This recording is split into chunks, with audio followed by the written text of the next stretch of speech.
एक समय की बात है, भारत के एक छोटे से गांव रतनपुर में, जहां की हवा में मिट्टी की सोंधी खुशबू और खेतों की हरियाली फैली रहती थी। एक गरीब किसान रहता था, जिसका नाम भोला था। भोला स्वभाव से जितना भोला था, उतना ही मेहनती और दयालु भी था। उसके पास कहने को तो कुछ भी नहीं था, सिवाय एक पुरानी सी झोपड़ी और अपनी बूढ़ी गाय कमला के। कमला केवल एक जानवर नहीं थी, वह भोला की साथी थी, उसका परिवार थी। भोला उसे अपनी माँ से भी बढ़कर मानता था और उसकी हर छोटी बड़ी जरूरत का ख्याल रखता था। एक दिन, जब सूरज अपने सिर पर चढ़ रहा था, भोला अपनी गाय कमला को लेकर पास के जंगल में घास चराने गया। वहाँ उसने एक बरगद के पेड़ के नीचे एक बहुत ही बूढ़े और तेजस्वी साधु को देखा, जो अपनी आंखें बंद किए गहरी ध्यान में लीन थे। भोला ने तुरंत अपनी गाय को बांधा और साधु की सेवा में लग गया। उसने नदी से ठंडा पानी लाकर उन्हें पिलाया, उनके आसपास की सूखी पत्तियां हटाईं और उनके चरणों को धोया। साधु ने जब अपनी आंखें खोली, तो उन्होंने भोला की निस्वार्थ सेवा को देखा। उनके चेहरे पर एक गहरी शांति और प्रसन्नता थी। साधु ने मुस्कुराते हुए कहा, हे वत्स, तुम्हारी सेवा से मैं अत्यंत प्रसन्न हूँ। मैंने कई लोगों को देखा, लेकिन तुम्हारे जैसी निस्वार्थ भावना कहीं नहीं देखी। मैं तुम्हें एक वरदान देना चाहता हूँ। जो भी तुम मांगोगे, वह पूरा होगा। भोला ने एक पल के लिए भी नहीं सोचा। उसके मन में केवल एक ही विचार था, मेरे पास इस गाय के अलावा कुछ नहीं है। अगर मैं धन मांगूंगा तो इसका क्या होगा? यह अकेली रह जाएगी। उसने हाथ जोड़कर कहा, महाराज, मुझे किसी धन दौलत की लालसा नहीं है। मेरी बस एक ही इच्छा है कि मेरी यह गाय कमला हमेशा स्वस्थ और सुखी रहे। साधु भोला की इस अनोखी मांग से बहुत प्रभावित हुए। उन्होंने अपनी आंखें बंद की, कुछ मंत्र बुदबुदाए और फिर बोले, तुम्हारी दया और प्रेम ने मुझे बहुत प्रभावित किया है। तुम्हारी गाय कमला अब एक साधारण गाय नहीं, बल्कि एक जादुई गाय है। यह तुम्हें हर दिन एक सोने का सिक्का देगी। इस धन का उपयोग केवल अपनी भलाई के लिए नहीं, बल्कि दूसरों की मदद के लिए भी करना। भोला ने साधु का धन्यवाद किया और खुशी खुशी अपनी गाय को लेकर घर लौट आया। अगले दिन जब वह दूध निकालने बैठा, तो उसने देखा कि गाय के थन से दूध के बजाय एक चमकदार सोने का सिक्का निकल रहा है।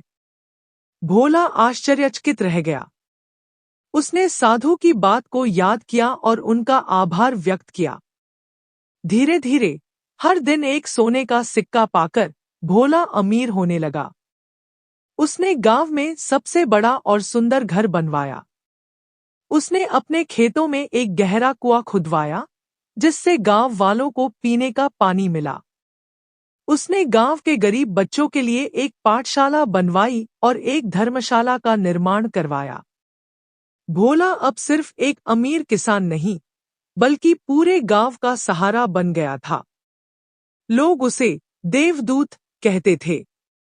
गांव में एक बहुत ही लालची और स्वार्थी व्यापारी था, जिसका नाम धनीराम था। वह भोला की इस अचानक तरक्की से बहुत जलता था। उसने भोला के दोस्त बनने का नाटक किया और एक दिन उससे उसकी सफलता का राज पूछ ही लिया। भोला ने अपनी सादगी में धनीराम को जादुई गाय के बारे में सब कुछ बता दिया। धनीराम की आंखों में लालच चमक उठा। उसने मन ही मन सोचा, अगर मैं यह गाय चुरा लूं तो मैं दुनिया का सबसे अमीर आदमी बन जाऊंगा। एक अंधेरी रात, जब पूरा गांव गहरी नींद में था, धनीराम चुपके से भोला के घर में घुसा और कमला को चुराकर अपने घर ले गया। सुबह जब भोला उठा और उसने अपनी गाय को वहां नहीं पाया, तो उसका दिल टूट गया। वह फूट फूट कर रोने लगा। उसने पूरे गांव में अपनी गाय को ढूंढा, लेकिन वह कहीं नहीं मिली। गांव वाले भी भोला के दुख में दुखी थे। धनीराम ने गाय को एक गुप्त कमरे में छुपा दिया और उत्सुकता से सोने के सिक्के का इंतजार करने लगा। लेकिन गाय ने उसे एक भी सोने का सिक्का नहीं दिया। वह केवल दूध देती थी। धनीराम गुस्से से पागल हो गया। उसने गाय को मारना पीटना शुरू कर दिया और उसे भूखा प्यासा छोड़ दिया। वह सोचता था कि शायद सख्ती से गाय सोना देगी। इसी बीच भोला ने अपनी गाय की तलाश जारी रखी। वह जानता था कि उसकी कमला कहीं न कहीं तो होगी। एक दिन उसने धनीराम के घर के पास से गुजरते हुए एक कमजोर और मरियल गाय की आहट सुनी। उसने झांक कर देखा तो उसकी आंखें भर आईं। वह उसकी अपनी कमला थी, जो भूख और प्यास से तड़प रही थी। भोला ने बिना किसी हिचकिचाहट के दीवार फांदी और अपनी गाय के पास पहुंच गया। कमला, मेरी प्यारी कमला। कहते हुए भोला ने उसे गले लगा लिया। उसकी आंखों से आंसू बह रहे थे। उसने तुरंत उसे अपने हाथों से पानी पिलाया और घास खिलाई। गाय की आंखों में भी भोला के लिए प्यार और कृतज्ञता झलक रही थी। तभी धनीराम वहां आ गया और गुस्से में बोला, तुम यहाँ क्या कर रहे हो? यह मेरी गाय है। भोला ने शांति से कहा, तुमने मेरी गाय चुराई है, धनीराम। यह तुम्हारी नहीं हो सकती। इस बीच गांव के कुछ लोग भी वहां इकट्ठा हो गए थे। उन्होंने धनीराम को अपनी आंखों से गाय को मारते पीटते देखा था। गांव वालों ने धनीराम की निंदा की और भोला का साथ दिया। धनीराम अपनी गलती और शर्म से सिर झुकाकर खड़ा था। भोला ने अपनी गाय को वापस लिया और उसे प्यार से अपने घर ले गया। उसने धनीराम को माफ कर दिया और एक गहरा सबक सिखाया। धन दौलत से ज्यादा प्यार और विश्वास जरूरी है। तुमने गाय को सिर्फ एक चीज की तरह देखा, इसलिए उसने तुम्हें कुछ नहीं दिया। लेकिन मेरे लिए वह मेरी परिवार थी। जब हम किसी को प्यार और सम्मान देते हैं, तो वह हमें सब कुछ लौटाता है। धनीराम को अपनी गलती का गहरा एहसास हुआ। उसने भोला से माफी मांगी और वादा किया कि वह अब से कभी लालच नहीं करेगा। भोला ने उसे माफ कर दिया और दोनों अच्छे दोस्त बन गए। भोला ने अपनी जादुई गाय के साथ हमेशा खुशहाल जीवन बिताया।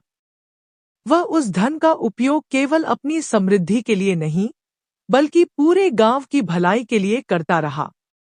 रतनपुर गांव में भोला और उसकी जादुई गाय की कहानी पीढ़ी दर पीढ़ी सुनाई जाती रही, जो सिखाती थी कि प्रेम, दया और निस्वार्थता ही असली धन है।